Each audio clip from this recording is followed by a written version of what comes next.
परिनालिका है ना, जिसको सोलेनॉइड कहते हैं।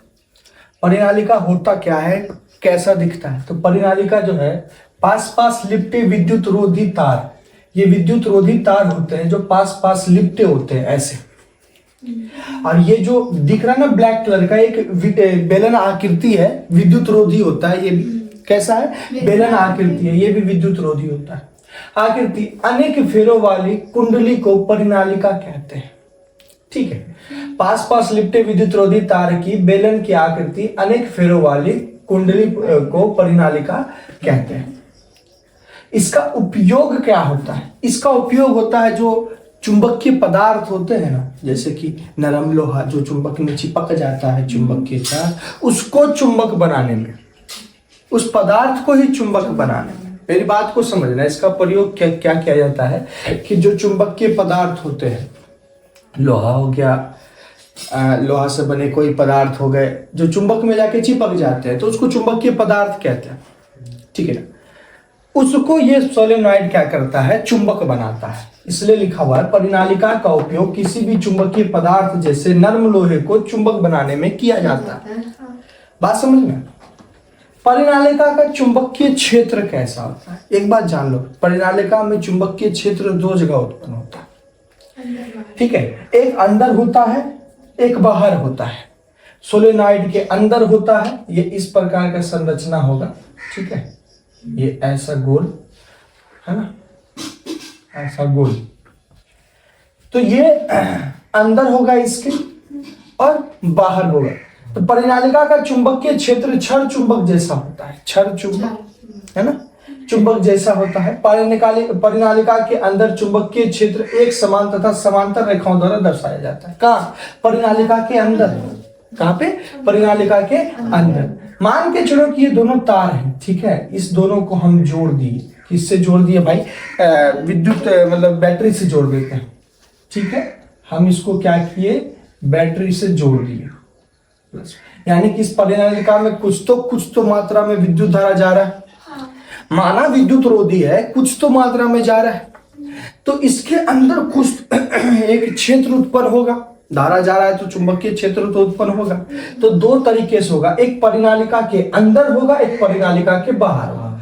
परिनालिका के बाहर हो जाता है नॉर्थ से साउथ, ये नॉर्थ हो गया, ये साउथ हो गया। तो इसमें ये ऐसे चलेगा, ऐसे चलेगा, फिर इसी प्रकार से नीचे से आएगा, फिर नीचे से आएगा, फिर ऐसे, फिर ऐसे, फिर ऐसे, फिर ऐसे, फिर ऐसे, फिर ऐसे, फिर ऐसे।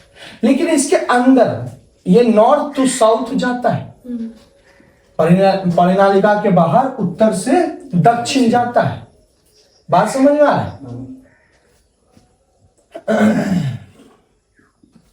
लेकिन परिनालिका के अंदर क्या होता है भाई साहब? परिनालिका के अंदर यह विद्युत चुंबकीय क्षेत्र दक्षिण से उत्तर जाता है। दैट मीन्स ये इधर से इधर जाता है, इधर से इधर जाता है। और ये कैसा होता है? समांतर तथा सीधी रेखा होती है। समांतर है ना, समान और समांतर, मतलब एक समान होते हैं और समांतर होते हैं। परिनालिका के अंदर की बात कर रहे हैं। बात समझ में आ रही? पहले बात, परिनालिका क्या होती है? एक विद्युत तार का एक कुंडली पास पास लपेटा जाता है, एक बेलनकार, एक विद्युत रोधी बेलनकार आकृति पे। तो वो जो आकृति बन के तैयार होता है, अनेक फेरों वाली कुंडली को हम लोग क्या कहते हैं? परिनालिका कहते हैं। ये परिनालिका का उपयोग क्या होता है? परिनालिका किसी भी चुंबकीय पदार्थ को चुंबक बनाने में किया जाता है। दूसरा, परिनालिका का चुंबकीय क्षेत्र। परिनालिका का दो तरह का चुंबकीय क्षेत्र, एक बाहर एक अंदर उत्पन्न होता है। अंदर जो उत्पन्न होता है वो समान और समांतर होता है और दक्षिण से उत्तर जाता है। और जो बाहर क्रिएट होगा वो कहां से होगा? उत्तर से दक्षिण क्रिएट होगा, नॉर्थ से साउथ। बात समझ में आ गई? बात समझ में आ गया? परिनालिका को एक छोटा सा टॉपिक में कवर कर दी है ना। सोलेनॉइड होता क्या है? एक याद रखना, एक पास कुंडली नुमा स्ट्रक्चर होता है, जो बेलन आकृति पे जब एक तार को, विद्युत रोधी तार को पास पास लपेटा जाए और बहुत सारे फेरा, मतलब एक बहुत सारा कुंडली का है, तो बहुत सारे कुंडली वाले बेलन आकृति ही क्या कहलाती है? जैसे कि ये मान के चलो कि बेलन है, इस पे हम किसी तार को लपेट रहे हैं, पास पास एक दूसरे के मतलब चढ़ नहीं रहा है, पास पास क्या है, बस लपेटा हुआ है, सोलेनॉइड बन जाता है ना। जैसे कि ये इस प्रकार से लपेट रहे हैं ना, इस प्रकार से ये सोलेनॉइड बन जाता है ना। इस प्रकार से आकृति बनता है इसका, पास पास होते हैं और क्या होते हैं, एक दूसरे पे ना बहुत सारे कुंडली लगे होते हैं। तो इस प्रकार के हम लोग क्या कहते हैं? परिनालिका। ये तार भी विद्युत रोधी और ये बेलन भी विद्युत रोधी होता है। बात समझ में आ गया कि नहीं आया?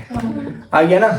तो यही होते हैं परिनालिका, इसका उपयोग, इसका चुंबकीय क्षेत्र और चुंबकीय क्षेत्र की दिशा। ठीक है, चुंबकीय क्षेत्र की दिशा याद रखना। सोलेनॉइड में 2 चुंबकीय क्षेत्र निकलेगा, एक चुंबकीय क्षेत्र बाहर की तरफ, एक चुंबकीय क्षेत्र अंदर की तरफ। बाहर की तरफ उत्तर से दक्षिण और परिनालिका के अंदर दक्षिण से उत्तर, समांतर जाएगी और समान जाएगी। बात समझ में आ गया? कोई तरह का दिक्कत नहीं। चलो।